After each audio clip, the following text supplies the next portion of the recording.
Bismillahirrahmanirrahim. Assalamualaikum warahmatullahi wabarakatuh. Alhamdulillah, nahmaduhu wa nasta'inuhu wa nastaghfiruh wa na'udzu billahi min shururi anfusina wa sayyiati a'malina. Man yahdihillahu fala mudilla lahu wa man yudlilhu fala hadiya lahu. Asyhadu an la ilaha illallah wahdahu la syarika lahu wa asyhadu anna Muhammadan 'abduhu wa rasuluhu, amma ba'd. يا أيها الذين آمنوا اتقوا الله حق تقاته ولا تموتن إلا وأنتم مسلمون. يا أيها الناس اعبدوا ربكم الذي خلقكم من نفس واحدة وخلق منها زوجها وبث منهما رجالا كثيرا ونساء واتقوا الله الذي تساءلون به والأرحام إن الله كان عليكم رقيبا.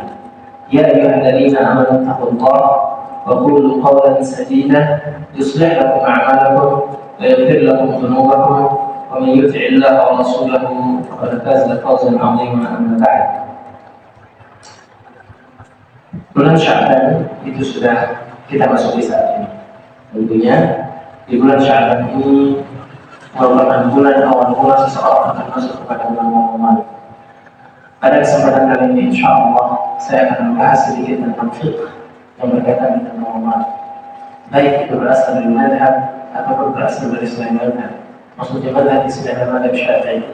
Bagaimana sih sebenarnya cara kita menghadapi Ramadan ketika kita harus menjalankan ibadah-ibadah tersebut? Apa saja yang bisa kita jalankan, apa saja yang harus kita jauhi, dan bagaimana seseorang tersebut menjalankan Ramadan sesuai dengan apa yang diajarkan oleh Rasulullah SAW. Permasalahan tersebut sangat pantas untuk kita pelajari. Kenapa? Karena tidak ada di antara kita yang tidak ingin untuk mendapatkan yang terbaik ketika Ramadan. Di bulan Ramadan tersebut pahala yang dilibatkan dengan seluruh lipat. Itu yang pertama. Yang kedua, di bulan Ramadan tersebut adalah bulan di mana banyak sekali manusia tersebut tadinya ada di neraka dibebaskan oleh Allah Subhanahu wa Ta'ala, dimasukkan ke surga Allah Subhanahu wa Ta'ala. Yang ketiga, di bulan Ramadan tersebut adalah bulan diturunkannya Al-Quran. Jadi sebaik-baiknya bulan itu adalah bulan Ramadan. Yang keempat, di dalamnya terdapat puasa. Bahwa puasa tersebut Allah sendiri yang mengkhususkan untuk dirinya sendiri dan diberikan pahala kepada manusia tersebut. Jadi puasa itu bukan untuk dirinya sendiri, bukan untuk diri kita, tapi kita memberikannya untuk Allah Subhanahu wa Ta'ala. Kita berpuasa itu untuk Allah Subhanahu wa Ta'ala. Kemudian di situ ada hari yang dimana hari tersebut sebaik-baiknya salat. Apa itu? Zakatul fitr. Ya, itu adalah sebaik-baiknya salat. Dan semua orang diwajibkan untuk berzakat fitrah. Mungkin di Indonesia ini tidak ada yang tidak wajib untuk memberikan zakat fitrah. Kalau sekiranya dikatakan orang miskin, mungkin semiskin-miskinnya orang Indonesia masih makan 3 kali sehari. Ingat, masih makan beras dan makan 3 kali sehari. Kemudian di bulan Ramadan tersebut, sedekah tersebut sangat dianjurkan. Kenapa? Karena ketika seseorang bersedekah di bulan Ramadan, mereka dilipat gandakan pahala. Semua kebaikan yang dilakukan di bulan Ramadan itu memberikan pahala yang besar oleh Allah Subhanahu wa Ta'ala. Namun sayang banyak sekali orang yang tersebut tidak memanfaatkan Ramadan tersebut dengan baik. Malah hanya memburu harta dan dunia ketika Ramadan. Jangan nilai semua ketika Ramadan Subhanallah. Kalau ketika selain Ramadan, Allah Ta'ala. Namun itu tidak masalah selama dia tidak melupakan kemuliaan bulan tersebut. Sangat cocok rasanya kalau sekiranya kita itu berbicara tentang apa saja hukum-hukum yang penting yang harus kita ketahui di bulan Ramadan. Salah satu hukum yang penting yang ingin saya bahas di sini adalah bahwa yang pertama, masalah pertama, masalah yang sangat penting sekali itu masalah masuknya bulan Ramadan tersebut. Kita sering mendapatkan perbedaan antara ormas-ormas yang ada yang duluan masuk bulan Ramadan, ada yang terakhir masuk bulan Ramadan gitu ya. Ada yang dia itu Ramadannya lebih dahulu, ada Ramadannya belakangan. Seperti itu ya, kita temukan banyak sekali masalah-masalah seperti itu. Rasulullah SAW menunjukkan cara untuk menentukan masuknya bulan Ramadan. Bagaimana cara menentukan masuknya bulan Ramadan? Yang pertama, yaitu dengan cara ru'yah. Ru'yatul hilal namanya. Melihat apakah bulan itu sudah ada atau tidak. Jadi garis bulan itu ada atau enggak? Tidak kelihatan atau tidak. Dan biasanya yang bisa melihatnya adalah orang-orang yang orang-orang tersebut terpercaya. Adapun orang-orang yang orang-orang tersebut suka bercanda, maka kita tidak percaya terhadap orang-orang seperti ini. Makanya ketika bulan tersebut muncul, berarti itu adalah waktu seseorang tersebut besoknya akan berpuasa. Berarti malam itu dia harus sahur. Ya, sahur itu adalah makan sahur ya. Sahur itu adalah tasahhar ya, tasahhar makan sahur. Apabila bulan tersebut tidak terlihat, maka dilengkapi 30 hari. Maksudnya Waalaikumsalam. Maksudnya bagaimana? Begini Bapak. Orang melihat hilal itu ketika tanggal 29 Syaban. Sekarang sudah tanggal 8 kalau tidak salah. 8 atau 9 Syaban ya. Tanggal 8 kalau tidak salah. Berarti sekitar 21 hari lagi akan ada ru'yatul hilal. Ru'yatul hilal biasa dilakukan oleh Departemen Agama. Ya kan? Departemen Agama melihat hilal. Apakah bulannya terlihat atau tidak? Ketika bulan tersebut terlihat, maka sudah sepantasnya seseorang tersebut besoknya puasa. Berarti hari itu mereka sahur tanggal 29. Tapi kalau misalnya nggak terlihat bulannya di tempat ini, misalnya gelap, ya gelap, nggak kelihatan oleh mata telanjang. Ingat ya, bukan teleskop, tapi mata telanjang, mata nggak kelihatan. Karena mendung berubah segala macam, ya sudah, berarti harus dilengkapi 30 hari. Begitu yang diajarkan oleh Rasulullah SAW. Jadi tidak mesti seseorang ikut Saudi ketika Saudi itu besok puasa. Kita harus ikut, tidak mesti seperti itu. Sudah sesuatu yang berubah kalau sekiranya kita puasa, Saudi belum puasa, atau kita belum puasa, Saudi sudah puasa. Kenapa? Nanti apabila ada Idul Fitri, kemudian kita mengikuti Saudi, kemudian di Saudi tersebut Idul Fitri, kita di sini juga Idul Fitri, sedangkan masyarakat pada umumnya tidak melakukan Idul Fitri, artinya puasa mereka jadi haram. Gara-gara kita itu yang pertama. Yang kedua, terpecah belah umat ini gara-gara kita berpisah.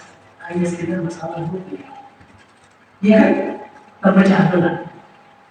Yang paling selamat Allah Ta'ala, yang saya sepakat dengan pendapat tersebut, paling selamat yaitu ikuti pemerintah. Bahwa apabila pemerintah sudah menentukan bahwa besok itu puasa, dia sudah puasa. Nggak usah mikir lagi, nggak usah mikir di Saudi lah, Yaman lah, Mesir. Udah, kita berbeda. Kita berada di iklim yang berbeda. Itu yang kita temukan sering sekali. Kejadian-kejadian di Indonesia antara ormas yang satu dan ormas yang lainnya, ada pasti ada celahnya. Ada yang puasa duluan, ada yang puasa lambat. Yang paling selamat Allah Ta'ala kita mengikuti pemerintah. Kenapa? Karena pemerintah menggunakan ru'yah. Nah, ada dua caranya, ru'yah atau melengkapi bulan Sya'ban. Bulan Sya'ban dilengkapi menjadi berapa? 30 hari. Jadi tanggal 29 tidak terlihat, berarti harus dilengkapi 30 hari. Sederhana. Ada berhisab dengan menggunakan tawarikh, tanggal itu sebenarnya tidak terhitung sama sekali. Dari tanggal saja sekarang, bapak-bapak sudah tahu kapan berangkat. Iya kan? Tapi dalam hadisnya Rasulullah SAW dikatakan, "Sumuli ru'yati." Berpuasalah kalian. Dalam kitabnya Imam Al-Juwayni, Imam Al-Hawmi, di dalam kitabnya Al-Waqa, itu dikatakan yang namanya perintah itu sifatnya wajib. Perintah sumu kita berfiil amar, fiil atau kata kerja yang sifatnya perintah. Puasalah kalian. Ketika Rasulullah SAW mengatakan puasalah kalian, berarti wajib kalian berpuasa. Liru'yati, apabila kalian lihat apa? Bulan. Kalau bulan itu kelihatan, maka puasa. Tapi kalau bulan belum kelihatan, bagaimana? Kita tidak puasa, kita melengkapi. Dalilnya dikatakan, kalau sekiranya kamu tidak melihatnya, apabila sulit kamu melihat bulan tersebut, dia di hadisnya Rasulullah SAW saat minggu iddata Sya'ban 30, lengkapilah bulan Sya'ban itu sebanyak 30 hari. Kita melihatnya tanggal 29 berarti kita lengkapi lagi 1 hari, jadi 30 hari. Sederhana saja. Jadi agama ini mudah, jangan bikin sulit agama. Begitu saja. Dan siapa yang mau melihatnya? Yang melihatnya itu orang-orang yang percaya, orang-orang yang senang. Siapa itu orang-orang yang suka menang? Orang-orang yang tidak pernah bohong. Kadang-kadang dia bercanda, dia bohong, tapi hampir 80% dia benar. Dia serius orangnya. Yang kedua, mereka bukan orang-orang yang bercanda, bukan orang-orang yang ngomong terus tidak bisa dipercaya. Siapa di antara kita yang berani mengatakan kalau orang-orang yang ada di bumi, majelis ulama Indonesia itu berani berbohong atas itu?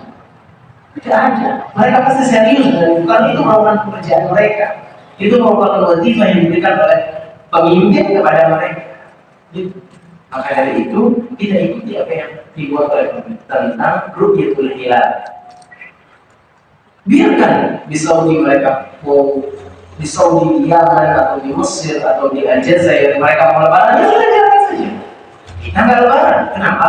Karena pemerintah kita tidak menyatakan bahwa bulan itu ada ketika mudah kehidupan ini. Jangan memaksakan untuk berpuasa seperti Saudi atau lebaran seperti itu. Mudah juga. Tidak mesti seperti itu kan ya? Ini adalah sesuatu yang wajar terjadi apabila terjadi perbedaan antara kita karena iklim berbeda. Kita ini di negara Katulistiwa, mereka tidak di negara Katulistiwa. Tentu hujan itu lebih sering di tempat kita daripada di tempat mereka. Di Yaman itu hujan itu cuma 2 kali dalam 1 tahun. 2 hari sudah 2 kali. Tidak melihat hujan. Dan rumahnya terbuat dari tanah. Begitu saja rumahnya dikeringkan terbuat dari tanah. Tanah nggak pernah hujan. Tapi biasa mereka hidup biasa. Mereka hidup dengan tak ada tanah, bertingkat rumahnya dari tanah. Kan nggak tahu dari tanah, ya kan? Berkokoh kuat ya, dalam buduk dan terbuat dari tanah. Maka dari itu cara menghitung yang benar adalah dengan menggunakan ru'yah, melihat. Apabila kita tidak bisa melihat, memang bulan tidak kelihatan ketika itu, maka saatnya kita melengkapi 30 hari dari Sya'ban tersebut, yaitu 29 dilengkapi jadi 30. Begitu. Ada berhisab ini tidak terhitung. Apalagi di mana Syafi'i dikatakan al-hisab la yu'tabar. Yang namanya hitung dengan menggunakan kalender, sekarang kalau sudah tahu kapan lebaran, ini nggak dihitung. Dan ini sesuatu yang sama sekali tidak diajarkan oleh Rasulullah SAW. Bisa bapak-bapak lihat di Al-Ghaib Al-Taqrib, Amdatus Sari, kemudian Minhajul Qalibi, kemudian di Muqaddimah Al-Qalamiyah, Risalah Al-Jami'ah, Risalah Al-Latifah, semuanya banyak bisa dilihat di kitab-kitab Syafi'i. Kemudian masalah selanjutnya yaitu Shaum Yaum Syak. Apa itu Shaum Yaum Syak? Masalah pertama bagaimana berbeda. Yang kedua yaitu puasa di hari yang hari tersebut kita ragu terhadap hari tersebut. Ragu itu. Apakah besoknya akan puasa atau enggak? Yaitu dia puasa di tanggal 29. Paham maksudnya? Puasa tanggal 29. Puasa di tanggal 30. Gitu. Puasa di tanggal 29 itu adalah puasa yang puasa tersebut apakah besok akan puasa atau enggak. Itu disebut sebagai Yaum Syak. Hari tersebut kita ragu di dalamnya. Kenapa kita dilarang? Kenapa Yaum Syak ini dibahas di sini? Karena banyak sekali umat manusia itu senang sekali puasa di hari-hari tersebut. Mereka mengatakan, ini bentuk kehati-hatian kita. Kenapa? Di Yaman, kemudian Yaman, kemudian Saudi itu berpuasa di tanggal 30. Nanti kita juga harus berpuasa. Padahal yang namanya dia puasanya itu tanggal 1 kan sebenarnya. Kan 29 nih. Besoknya ada yang melihat bulan, besoknya ada yang tidak melihat bulan. Yang melihat bulan itu dia mengatakan bahwa besok berpuasa. Yang tidak melihat bulan, mereka mengatakan, kita juga puasa. Kenapa? Bentuk kehati-hatian kita. Yaum Syak katanya. Atau di tanggal 29 mereka berpuasa. Bagaimana 29 mereka berpuasa? Mereka berpuasa puasa sunnah. Yang dimana hari tersebut adalah hari ragu-ragu apakah seseorang tersebut akan puasa atau tidak besok. Itu namanya hari ragu-ragu. Tanggal 29. Ketika seseorang berpuasa di tanggal 29, kemudian dia puasa sunnah misalnya istilahnya ya, puasa Senin Kamis atau puasa puasa ayat, puasa mutlak misalnya, itu diharamkan dalam puasa Islam. Kecuali beberapa hal. Apa itu? Kalau sekiranya dia mau ganti puasanya. Ada orang-orang yang orang-orang tersebut bertanggung. Dia mengganti puasanya ke waktu-waktu yang waktu-waktu tersebut memang sudah mau berakhir puasa. Ini pernah terjadi pada Aisyah radhiyallahu taala. Aisyah radhiyallahu taala dulu ketika dia ingin mengganti puasa, dia mengganti puasanya. Itu dia tidak bisa ganti puasanya. Ramadan habis, dia mengganti puasanya di Syawal. Syawal tidak bisa diganti puasanya. Kenapa? Karena dia harus mengganti Rasulullah. Orang berhubungan suami istri atau segala macam. Masuk ke bulan berikutnya, nah bisa juga diganti puasanya. Karena Allah dia harus melayani Rasulullah. Masuk bulan berikutnya sampai masuk bulan Syaban. Bulan Syaban sudah mau berakhir baru dia bisa ganti puasa. Maka dari itu kalau misalnya dia punya hajat seperti ini, memang wajib punya dia mengganti puasa. Boleh dia berpuasa pada tanggal 29 atau pada tanggal 30 tersebut. Boleh dia berpuasa pada tanggal. Atau dia memang diberikan kemudahan oleh Allah Subhanahu wa taala. Wafaqahu Allah Subhanahu wa taala an yasuma shaum Daud. Dimudahkan oleh Allah Subhanahu wa taala, diberikan taufik oleh Allah Subhanahu wa taala supaya dia berpuasa Daud. Puasa Daud itu Senin puasa, Selasa nggak puasa, Rabu puasa, Kamis nggak puasa, Jumat puasa. Itu namanya puasa Daud ya, selama 100 hari puasa. Ketika dia ingin melanjutkannya, kebetulan sampai di tanggal 29 Syaban atau 30 Syaban, diperbolehkan. Yang nggak boleh yaitu puasa mutlak. Pokoknya saya mau puasa gitu. Saya mau beribadah, tidak boleh. Padahal puasa di bulan Syaban itu diberikan keutamaan oleh Allah Subhanahu wa taala. Kapan kamu mau berpuasa silakan. Cuma di di hari tersebut kita ragu apakah mau masuk bulan puasa atau tidak, mau masuk dalam satu Ramadan atau tidak. Maka ini dilarang seseorang berpuasa. Ini dilarang seseorang berpuasa. Berdasarkan dalil yang diungkapkan oleh Rasulullah Sallallahu Alaihi Wasallam.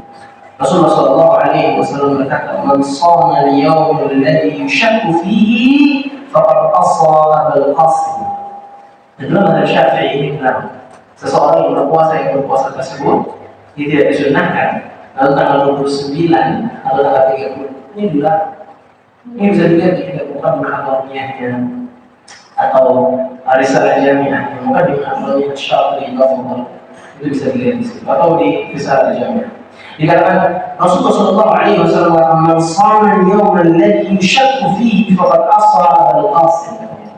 Barang siapa yang berpuasa di hari tersebut kita ragu terhadap hari tersebut, apakah hari tersebut besoknya kita berpuasa atau tidak, itu faqad asaba al-qasd.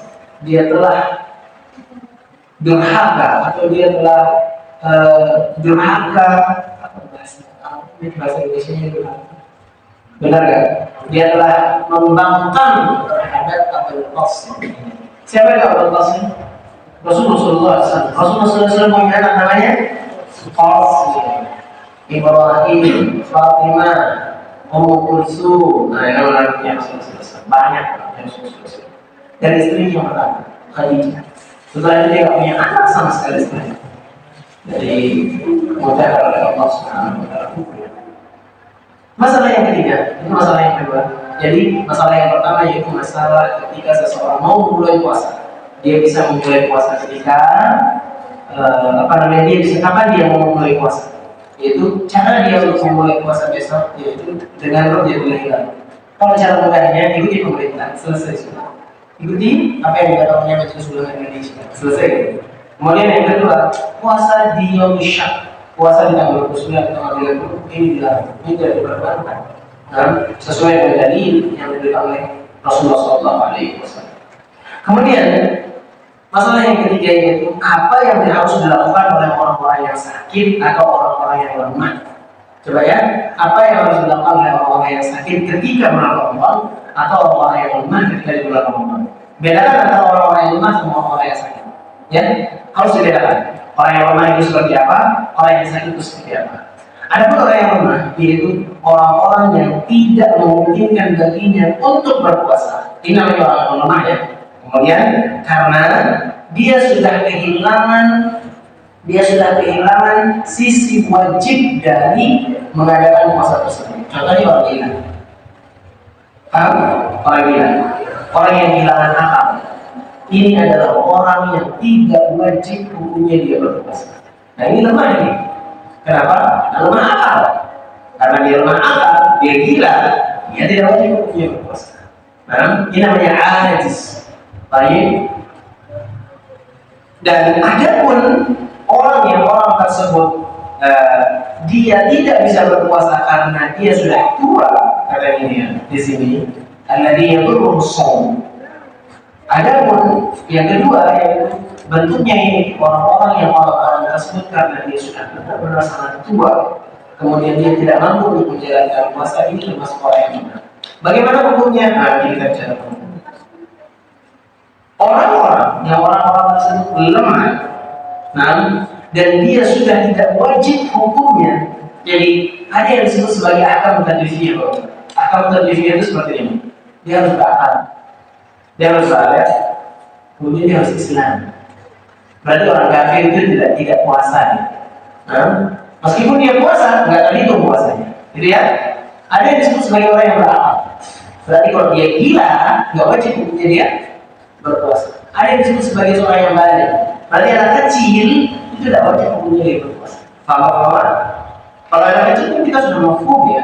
Anak kecil tersebut belum yakin, belum balik, belum mimpi basah, belum bisa membedakan baik dan buruk, maka dia ini tidak wajib hukumnya berpuasa. Contoh anak-anak mereka adalah anak yang tidak wajib hukumnya berpuasa. Maka dari itu mau dia puasa, mau dia tidak puasa, tidak wajib dia ganti puasanya.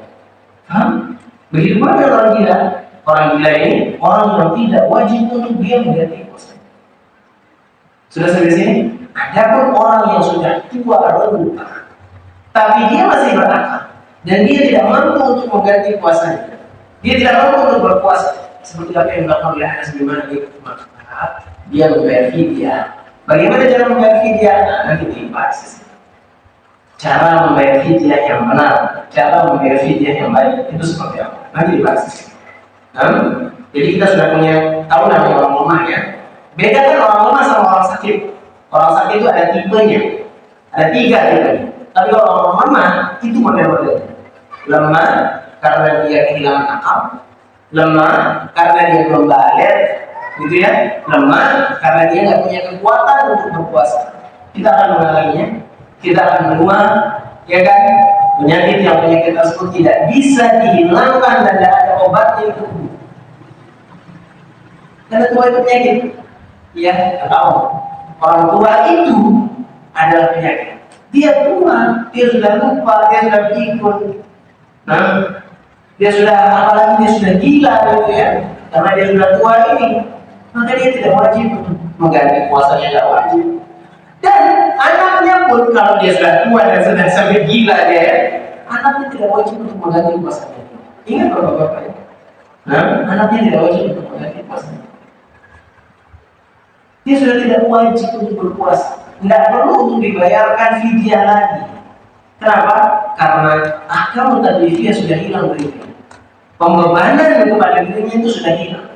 Apa pembebanannya? Akalnya sudah hilang, berarti dia tidak wajib untuk berpuasa sudah. Nah, dia sudah tidak wajib untuk berpuasa. Adapun kalau misalnya dia sudah tua, puasa, tapi tetap berakal, dia tetap mampu untuk berbicara, dia tetap mampu untuk berangkat sholat, tapi dia tidak bisa puasa. Kalau dia puasa, dia akan lelah, sakit sampai dia bisa membahayakan dirinya. Maka model-model seperti ini dia biar fidyah saja. Seperti model Anas bin Malik radhiyallahu taala anhu. Berapa dia biar fidyah? Nisfu sa'in. Nisfu sa'in itu sekitar 1 kilogram, 1,4 kilogram beras. Harga beras sekarang 17.000. Dibagi seperempat, 17 dibagi 4 berapa? 17 dibagi 4 berapa? Tadi? 4,5. Berarti 17 ditambah 4,5. Setiap hari dia harus bayar 21.500. Nah, ini beras 21.500 rupiah dikasih orang miskin. Boleh siapa saja? Boleh, yang penting dia miskin. Nah, kalau lama ya kan dia miskin kan? Misalnya dia tidak mampu di sini, ya sudah dia dikasih. Boleh satu orang, boleh terus menerus dikasih setiap hari. Gitu ya, itu caranya. Terus menerus dikasih setiap hari. Atau caranya dikasih makan, ditraktir makan. Apa bentuk makanannya? Kasih, ada waktunya. Bapak-bapak tahu menu takjil? Menu buka puasa, tahu ya? Menu buka puasa, nasi kotak misalnya, dalam kadang ada yang segala macam, sudah seharga 21.500, ya harganya 21.500, itu jalan. Nah, kalau harganya 21.500 dengan bungkusan yang baik apa segala macam, itu satu orang satu puasa. Berarti kalau 30 orang 30 puasa, 30 hari. Paham maksud saya? 30 kumpulin orangnya, kasih besok. Dalam satu hari Bapak sudah bisa mengganti puasanya yang 30 hari sudah. Kalau dia sudah tua, tetap berakal, tapi dia tidak bisa berpuasa. Paham? Baik. Coba kita lihat sekarang bagaimana cara orang membayar, bagaimana cara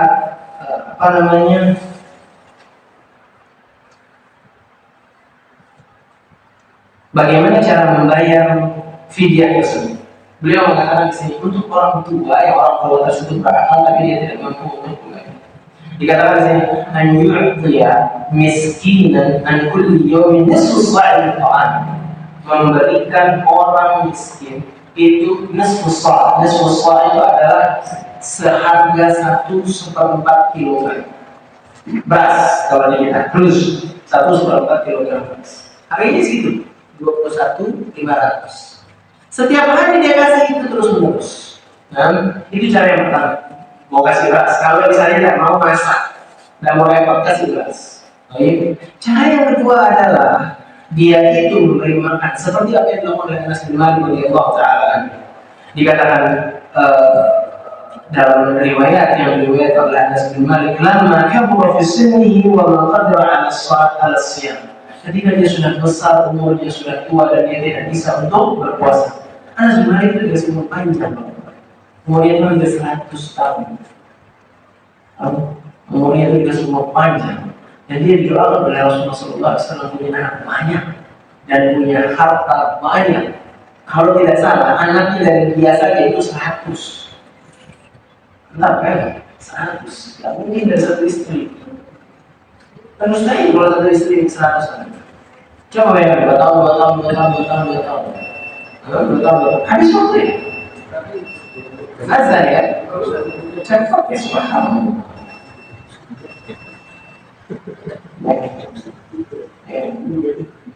Iya, jadi tentunya 4 istri ditambah dengan beberapa budak. Dari situ dia dapat 100 gitu ya. Satu orang keturunannya itu ribuan. Kenapa? Karena memang kehidupannya ketika pada zaman Rasulullah SAW kehidupannya begitu miskin. Yang namanya Anas bin Malik itu kehidupannya begitu miskin Pak. Sulit hidupnya. Kemudian didoakan oleh Rasulullah SAW supaya anaknya banyak dan hartanya banyak.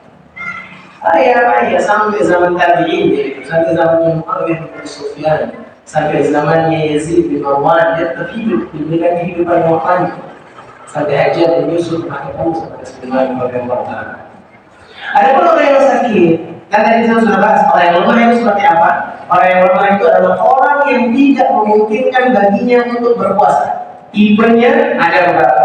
Yang satu kehilangan akal, berarti dia tidak wajib melakukan apapun, nggak wajib bayar fidyah, nggak wajib mengganti puasa.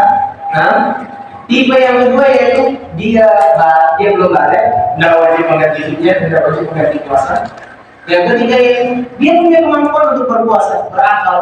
Dia tidak punya kemampuan untuk berpuasa, tapi dia berakal, itu orang yang sudah ya, 3. Bagaimana ciri-ciri? Kalau orang sakit bagaimana? Ada 3 tipe orang sakit. Yang pertama yaitu ayyakuna mardan yasir. Sakitnya itu sakit yang nggak begitu berat. Misalnya dia luka seperti di sini. Saya tidak puasa, saya sakit.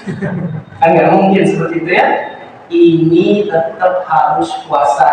Wajib dia puasa. Pusing-pusing sedikit, gara-gara nggak makan misalnya sedikit, ya tetap dia harus puasa.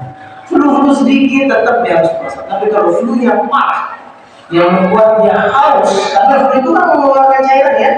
flu-nya parah, bikin dia haus, maka dia diberikan pilihan. Kalau dia masih sanggup untuk berpuasa, tak apa-apa untuk berpuasa. Kalau dia tidak sanggup, diberikan pilihan untuk membatalkan puasa. Gitu ya. Itu tipe yang pertama. Jadi sakit yang sakit tersebut sifatnya ringan. Kemudian yang kedua, yaitu sakit yang sakit tersebut akan membahayakan dia apabila dia berpuasa. Contoh, orang yang kena diabetes, dia harus minum obat. Diabetes sudah diabetes tingkat stadium berapa mungkin? Dia harus minum obat. Yang minum obat tersebut, kalau dia nggak minum obat, nggak disuntik insulin, dia tahu suntik insulin ya, kayak dia pakai narkotika, mulai terus insulin, terus dia mabuk. Saya pernah lihat teman saya gitu, orang Jakarta, dia suntik begini, dia mabuk, suntik insulin ya, supaya dia kembali lagi normal. Misalnya, kalau misalnya kondisinya seperti itu, kalau dia tidak suntik insulin atau kalau misalnya dia tidak minum obat gara-gara dia diabetes tersebut, maka wajib dia untuk membatalkan puasa. Ya, wajib hukumnya dia untuk membatalkan puasa. Model-model seperti ini wajib untuk membatalkan puasa. Kenapa? Karena apabila dia berpuasa itu akan membahayakan dirinya sendiri. Rasulullah SAW seseorang membahayakan dirinya sendiri. Apa yang harus dia lakukan? Dia fidyah dengan puasa.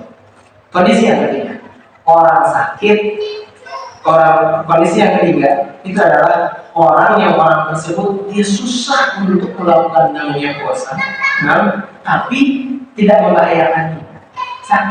Sakitnya tersebut susah dia melakukan puasa, tapi sebenarnya tidak membahayakan dia dengan puasa tersebut. Faham maksud saya? Dia kesulitan untuk melakukan puasa.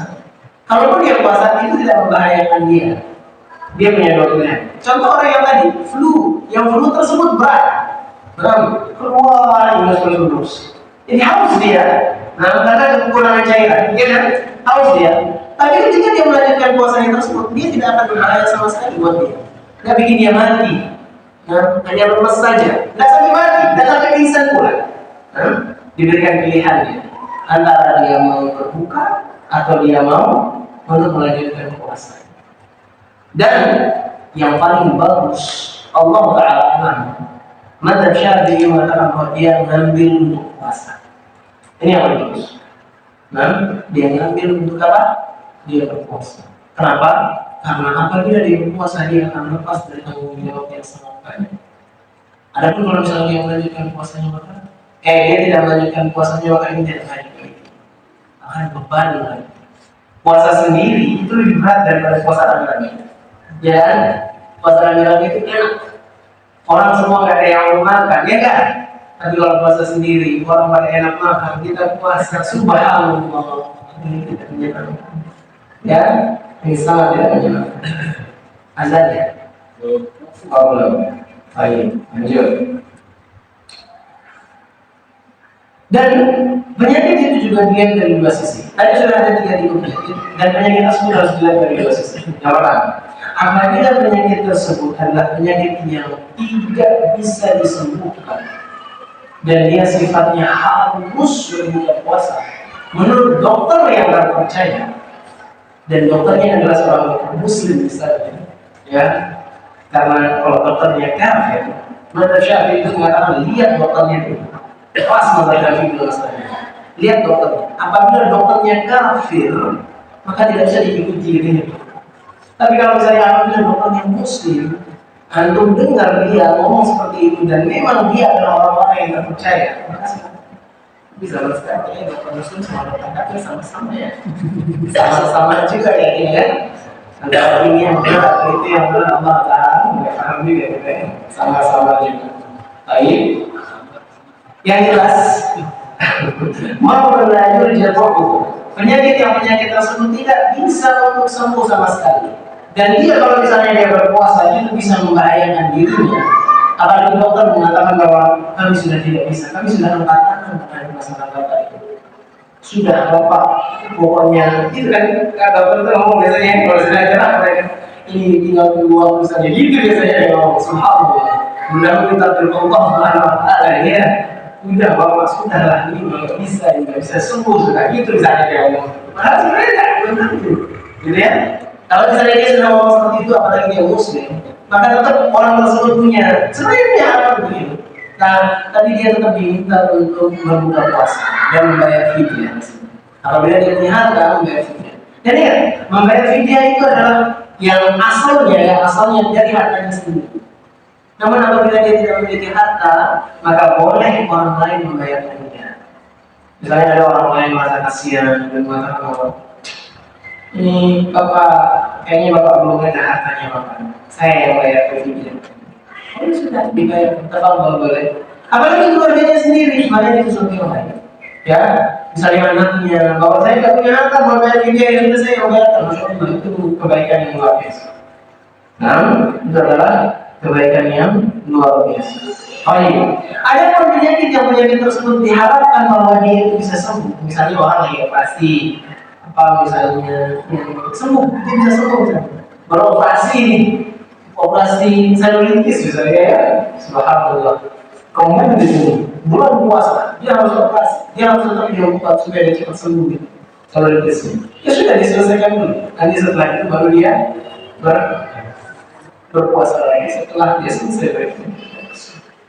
Baik, masalah selanjutnya yaitu puasa orang-orang tersebut itu melakukan safar. Kan bapak-bapak nanti pasti pulang kampung ya, ada yang Bima, ya enggak, ada yang Bali, ada yang ke Jawa, ada yang ke Sumatera mungkin ya, ada yang ke Sele ya, pulang ke kampungnya kan, Timur, itu Tengah gitu ya, subhanallah. Kondisi orang yang musafir itu ada beberapa. Kondisi orang yang musafir itu ada beberapa. Pertama, bahwa kondisi yang pertama, ayakuna mimma yaturusya, orang yang dia melakukan safar, tapi safarnya tersebut bisa membuat dia itu bahaya kalau misalnya dia berpuasa. Perjalanannya jauh, dia pakai bus, kemudian setelah itu kalau dia puasa bisa jadi dia sakit, misalnya dari sini ke Flores, dia harus pakai bus. Jauh, berapa hari? 3 hari, 4 hari ya, bisa sampai 4 hari kalau berjalan dari sini ke Flores. Dia harus pakai bus misalnya di sana. Maka kalau kondisi seperti ini dia wajib punya untuk berbuka puasa. Kemudian dia mengganti di waktu yang lain. Dia mengganti. Di sini mudik berbuka ya. Tradisi kita kan mudik di sini. Pulang kampung, melakukan perjalanan, pengen puasa di sini. Adatnya adalah mudik. Kondisi yang kedua yaitu Allah itu kemudian namanya syukur alaih. Orang-orang tersebut dia melakukan perjalanan. Contohnya di sini kelompok timur. Kayak mobil, ya, kayak mobil kelompok timur. Kemudian setelah dia kelompok timur, berat rasanya. Tapi nggak akan membahayakan dia. Lemas seperti lagi rasanya itu ya. Berat bagi dia. Tapi tidak membahayakan dia ketika dia melakukan perjalanan tersebut. Maka kondisi seperti ini seperti yang saya katakan tadi, dia diberikan dua pilihan. Boleh dia melakukan puasa, boleh dia tidak melakukan puasa. Jangan semuanya dihukumi. Oh, kita kan safar, berarti kita harus ambil rukhsah. Siapa yang mau ambil rukhsah, dialah yang dicintai oleh Allah SWT. Nah, seperti itu juga. Nah seperti itu. Lihat juga kondisinya apakah orang tersebut masih kuat ya untuk melakukan puasa. Perjalanannya tersebut perjalanan enak nggak? Kalau perjalanannya enak, kemudian perjalanannya tersebut tidak bisa bikin sakit, kita tolong dia untuk tidak berpuasa. Tapi kalau misalnya dia enak perjalanannya dari sini ke Surabaya, dia dijemput pakai mobil Pajero, kemudian setelah itu sampai di bandara, pakai jet pribadi sampai di Surabaya dijemput pakai mobil yang lebih bagus lagi. Bagaimana dia mau dapat puasa kalau kondisi seperti ini? Enak, tinggal ngomong kaki 3 menit dia sampai Surabaya. Dia mau nggak puasa seperti apa kalau seperti ini? Segar dia, ber-AC terus, nggak pernah keluar dari AC gitu. Kalau kondisinya seperti itu, terus anda bilang, kita kan rusuh, nah, ini bukan rusuh ini namanya bercanda. Ini namanya mereka bercanda. Baik.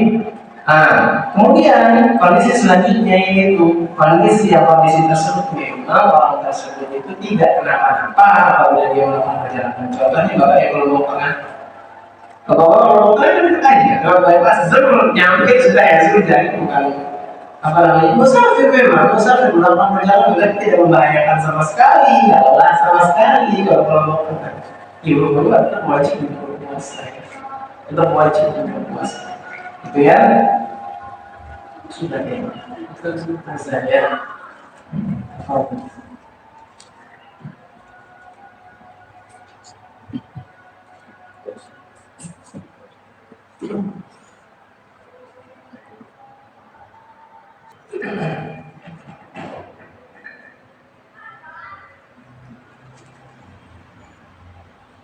Baik.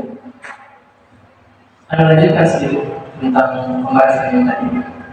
Kemudian apabila seseorang tersebut melakukan safar atau dia sakit, kemudian dia harus mengganti puasanya, kapan kira-kira dia harus mengganti puasanya tersebut?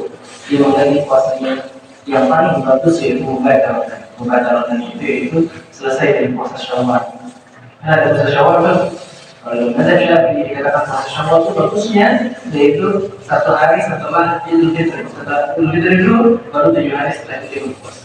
7 hari untuk puasa Syawal tersebut. Dia kita di sini adalah kalau bahagia itu namanya subhanallah. Itu modalnya ya. Kemudian itu yang paling bagus. Dalam mazhab Syafi'i itu yang paling bagus. Kenapa? Setelah 3 hari dia berpuasa, setelah 7 hari dia berpuasa Syawal, dia mampu berpuasa untuk mengganti puasanya. Apabila orang melakukan perjalanan, maka ketika dia kembali dari perjalanannya, misalnya dia melakukan perjalanan ke luar negeri, ketika dia berpuasa sampai Idul Fitri, baru dia pulang, maka ketika dia pulang tersebut adalah tempat yang tersebut paling bagus untuk dia mengganti puasanya. Kemudian yang kedua, apabila ada orang tersebut dia sudah batal puasanya, ya kan? Kemudian dia belum ganti puasanya sampai masuk Ramadan yang berikutnya. Kenapa? Karena dia belum langsung puasa untuk mengganti puasanya. Sudah tapi masuk Ramadan berikutnya. Bagaimana kondisi seperti orang seperti ini? Orang seperti ini ada beberapa hal yang harus dilakukan. Yang pertama dia bertobat kepada Allah Subhanahu wa Ta'ala agar kesalahan yang dilakukan. Dia tidak mengganti puasanya sama sekali. Yang kedua, itu dia mengganti puasa yang lahir. Yang ketiga, ihtiyatan bentuk kehati-hatian atas apa yang dilakukan seperti yang dilakukan oleh Abdullah bin Abbas, bahwasanya dia membayar fidyah. Seperti tadi dia membayar fidyah. Misalnya dia kehilangan 3 atau 4 puasa, ya, kemudian setelah itu dia tidak mengganti puasanya sampai bulan Ramadan berikutnya, sampai selesai bulan Ramadan berikutnya. Kemudian setelah itu baru dia bertobat, dia bertobat kepada Allah Subhanahu wa Ta'ala, mengganti puasanya kemudian memberikan orang miskin. Dan berhati-hati ketika yaumul siang Ramadan, hari-hari Ramadan. Jangan sampai kita semua mendekat kepada istri, ya. Jangan sampai mendekat kepada istri itu besar hukumnya, dan sampai melakukan hubungan badan kepada istri itu dia harus mengganti puasanya syahrain mutatabi'ain, 2 bulan berturut-turut dia ganti puasanya. Subhanallah, ini sesuatu yang berat ya, sesuatu yang berat. Saya sedikit lagi karena ini berkaitan dengan perempuan, supaya bapak-bapak nanti bisa mengajarkan istri apa yang harus dilakukan, khususnya ketika hamil. Karena ada orang tua yang hamil, dia juga ingin puasa. Kondisi-kondisinya sama ya, kondisi-kondisinya sama seperti kondisi orang sakit kan. Hamil itu kan orang sakit sebenarnya, perempuan yang lagi sakit, ya, sakit hamil maksudnya, gitu kan ya. Ada orang-orang tersebut dia hamil, dia sanggup untuk berpuasa dan tidak membahayakan dirinya dan tidak membahayakan janinnya. Ingat ya, tidak membahayakan dirinya dan tidak membahayakan janinnya. Maka orang seperti ini hukumnya dia wajib, hukumnya dia berpuasa. Begitu pula dengan orang yang menyusui. Tahu ya, orang yang menyusui. Orang yang menyusui itu apabila dia tidak membahayakan janinnya, tidak membahayakan dirinya sendiri, nah, kemudian tidak membahayakan anak yang disusuinya tersebut, baik, maka dia tetap berpuasa. Jadi yang paling bagus. Kondisi yang kedua, orang tersebut apabila dia berpuasa, orang hamil apabila dia berpuasa akan membahayakan dirinya sendiri dan membahayakan janinnya. Tentu perempuan lebih tahu, sampai dia pusing kalau dia puasa. Orang hamil, di muntah-muntah apa segala macam. Yang paling bagus itu dia membatalkan puasanya. Kemudian setelah dia membatalkan puasanya, dia mengganti puasanya di waktu yang lain. Setelah dia melahirkan dan dia membayar fidyah, ya, dia membayar fidyah. Berapa banyak puasa yang sudah ditinggalkan itu dia bayar. Begitu modelnya, dia membayar fidyah. Begitu pula orang yang ini, orang yang hamil apabila dia orang yang menyusui. Apabila dia menyusui dan takut anaknya itu, apabila dia menyusui, dia takut dirinya itu bisa sakit gara-gara dia puasa, maka dia tidak berpuasa, kemudian dia membayar fidyah dan mengganti puasa. Gitu ya, itu kondisi orang yang hamil. Allah Ta'ala subhanahu wa ta'ala. Assalamualaikum warahmatullahi wabarakatuh.